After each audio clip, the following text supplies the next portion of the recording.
Adlaw nga Huwebes karon mga kaigsuunan, petsa 18 sa bulan sa Agosto tuig 2022. Ang pagbasa kinutlo gikan sa Ebanghelyo sumala ni San Mateo kapitulo 22 bersikulo 1 ngadto sa 14. May gamit na usab si Jesus ug mga sambingay sa iyang pagpakigsulti sa mga tao.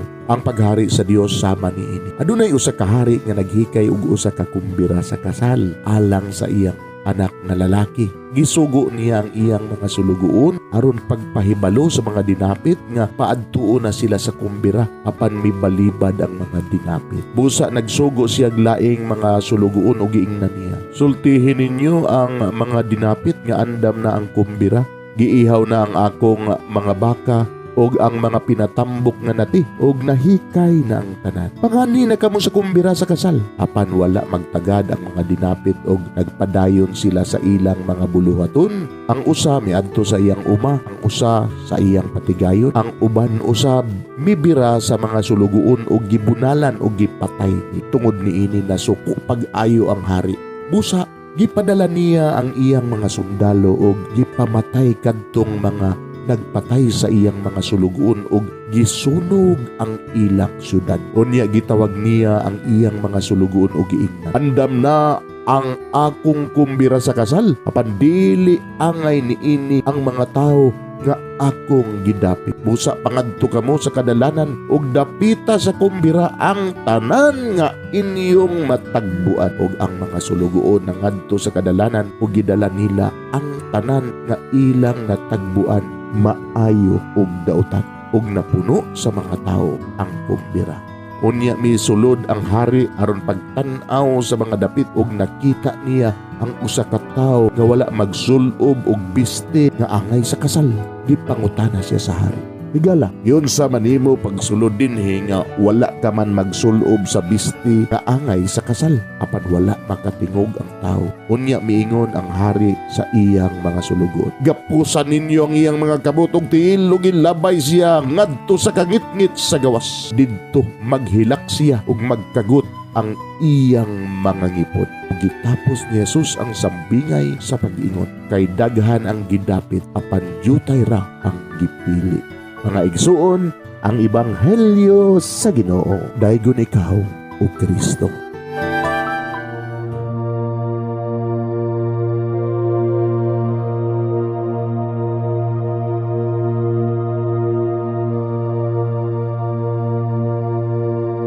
Pagampo sa dili pa magsugod sa trabaho. Magampo kita sa ngalan samahan sa Anak ug sa Espiritu Santo. Amen. Langit no namong Amahan, sa among pagsulod nining trabahoan, among gidala ang imong presensya uban kanamo.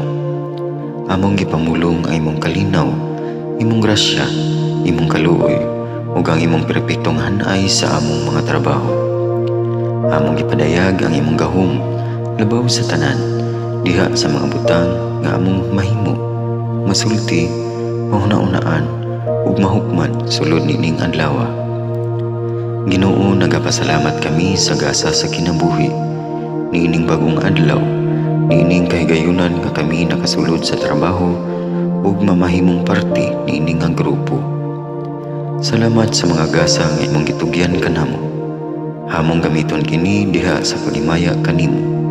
Hatagi kami sa kusog ug kadasig sa pagbuhat sa among mga trabaho. Panalangini ang among mga proyekto, mga ideya ug kusog, aron sa ingon bisan sa pinakagamay namong mga kalampusan, magahatag kini sa imong himaya.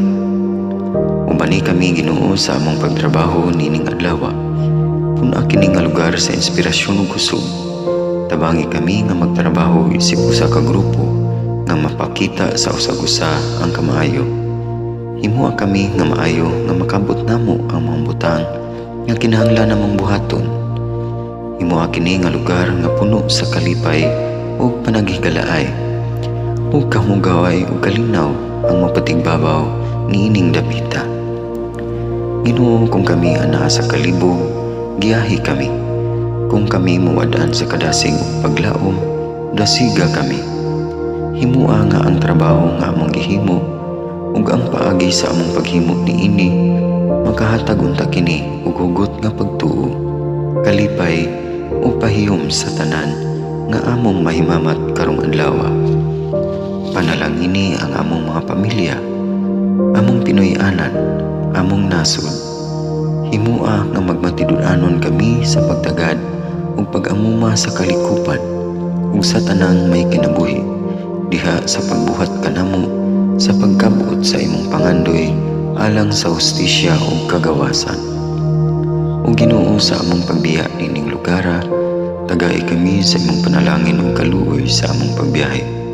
Panalangini ang among mga pamilya ug Pinoy-anan nga anaon ta sa mayong kahimtang sama sa among pagbiya kanila.